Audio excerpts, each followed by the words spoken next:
Hello divas, dudes, and dolls, I'm Kara Couture, and welcome back to my quick, quaint, and quippy little review show, Very Slay, where we go over each and every one of the main stage runway looks on RuPaul's Drag Race All-Star Season 9. So I'm in drag face, but not drag look today, because I'm kind of in a hurry. I'm about to hit the road to go see a drag show tonight with my boyfriend in his city, and start a whole weekend up there with him. I'm a woman on a mission, what can I say? So we're going to fly through this a little bit. For anyone new who's never seen Very Slay before, when we go over these looks, I'm just going to determine if I think it meets the brief, fits the criteria, gets the job done. If that's the case, we give it an okay. If I think it exceeds that and blows me away, we give it a slay. And if I don't like it for any reason, we give it an A. And this is all in efforts to find my weekly slay of the day, my favorite look out of every episode, which will then go head to head up against our current reigning slay of the season, Got Mix episode 3, A Tail and Two Titties Runway, to determine which will ultimately be my top favorite look after every episode has aired. And just a reminder, whichever look does take that top spot, I am gonna make an illustration of at some point, so be sure to go follow me on my other social media to get a glimpse of that as it comes. The Jarigi illustration I'm working on for Espana All-Stars is taking forever because it's very detailed, but I promise you it's worth the wait. It looks gorgeous. For the runway this week, we have this lovely, fun little widow theme. I was very here for it. So let's just get the ball rolling and get this done with. Things probably are not going to be in order of appearance because frankly, I don't remember the order. So we're just going to go through them and try to remember it as best I can. First up, we have Nina West in this wonderfully dark haunted mansion, kind of creepy Victorian bride moment. I'm actually quite here for this. I think it is really costumey, but it works because of the theme and the direction she took with it. I will say, the fabric treatment of the skirt, kind of the blue bit, I thought was really ugly. Like, really, really ugly. But the rest of it I really liked. I thought the presentation of it was really good. And I thought comparatively, looking at the rest of the stuff she's worn this season, this is definitely one of her better looks. I still think there was enough wrong with it that I didn't find it incredible. So I'm just going to give it an okay. But it's still really good. Just not my personal cup of tea. Up next, we have Roxy Andrews in this axe murderer bride moment, which I think the cut of this dress and the way it fits her, the drape on everything, absolutely stunning. Her hair and makeup look gorgeous. As always, I really, really adore this whole presentation. The best part of this whole look to me is the blood splatter on the face being rhinestoned. I think that's just an extra level of like divalicious divaness that I was very here for. But I do think that the splatter treatment on the gown itself, it ends really abruptly. It's like a bib. It's a blood spatter bib. So I wish that it would have carried out through the design a little bit more, maybe onto the sleeves, just like a little bit of like, I think if there was just a little bit more sporadicness to it, it would have looked a little more organic. It looked really concentrated.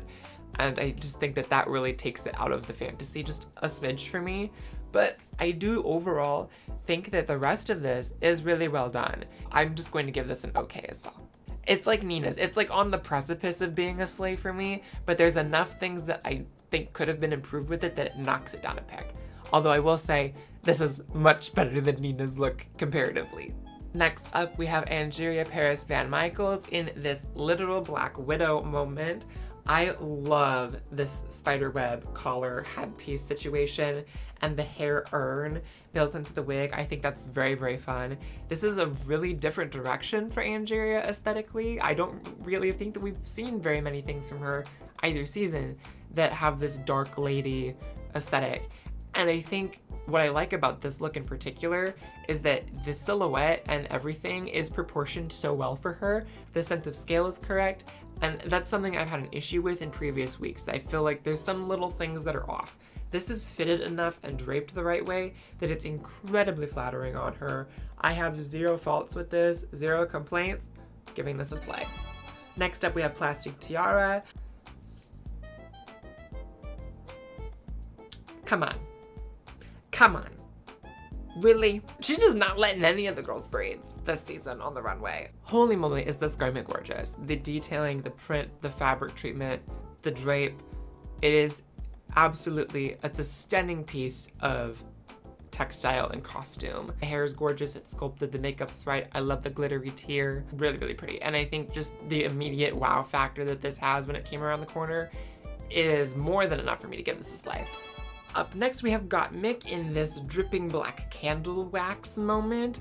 I think this is also really cool, and at first I wasn't a huge fan of it, just like the garment itself, because it's all the candle weight is on one side. But then when you look at like how she presents it with walking with the candle in her hand, I think that balance of the candle here, the candle here, the candle here makes it work. I think it's really cool. I think it's a really interesting idea to have this like black melted wax bridal gown. I loved the makeup as well. I think this is a little bit even more of a departure from the kind of standard Gottmik face that we had been getting. A little harsher of a brow. Really cool concept, executed at a really high level. So very much worthy of a slay. So next up we have Chanel, and at first I thought this was gonna be kind of an Into the Woods witch reveal moment where she starts off in the hooded cape and then she spins and she's this gorgeous princess diva, but you know, this still works for me. I really like this kind of Bridgerton Regency direction of this gown. This is the most exciting thing that I think we've seen from Chanel on the runway so far. Certainly the most grand costume that she's worn all season on the runway, and I think the colors are really, really nice together. I'm not the biggest fan of some of the accessories in the hair, like the little blue ribbons that are kind of curled around into it. I think they just kind of take away from the whole thing. But in general, really, really strong look for her. Gonna give her a slay too. Next, we have Gorgeous, and the performance of this look really carried it. I actually quite liked the fur coat situation. She did look like kind of a woman from like the early 80s in mourning, like in a movie. The best part of it was that the tissue had like diamonds and like crystals and stones as the tears. I thought that was a fun little prop. And I also really liked her makeup. I thought it was a little more elevated up than normal for her. I thought it was just a different shape, but I really liked it a lot. I thought it was really gorgeous, really flattering.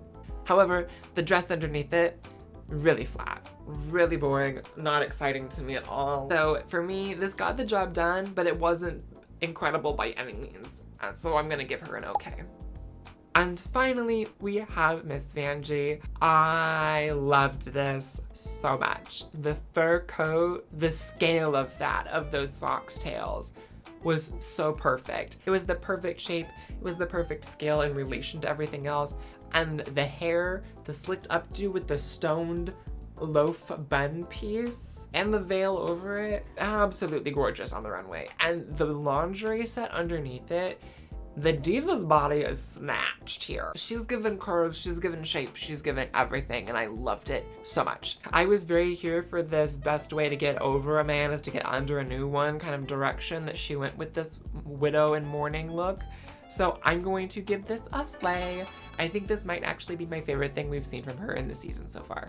Okie dokie, and that is everybody, and it is now time to pick my slay of the day, my favorite look of the entire episode. And I think it really comes down to a couple.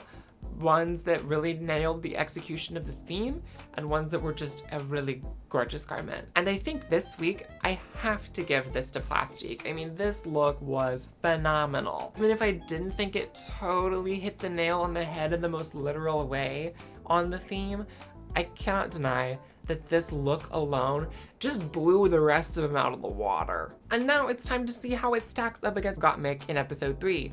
And once again, I think Gottmik's look is a really cool piece, and it's a really cool statement, and I could make something really interesting out of it. But I kind of am up for the challenge of what Plastique's would be as an illustration. So for that reason, Gottmik is getting knocked out of that top spot, and Plastique Tiara's look from episode 7 is going to be what takes the new title of Slay of the Season. That's going to be it for me for today. I know this was a really quick one because your girl's got to hit the road. I've got a 2-hour drive and then I gotta get in body, hair, costume, everything. And I still have some last minute packing up to do. So we will see you all in the next one. Be sure to like, comment, subscribe, all of those lovely little things, and hit the notification bell just so that way you can be in the know of when every new episode of Very Slay and whatever else I decide to do comes into your little subscription feeds. Now, be sure to go out there, y'all. Stay kind, stay queer, and make sure that your day is very slay.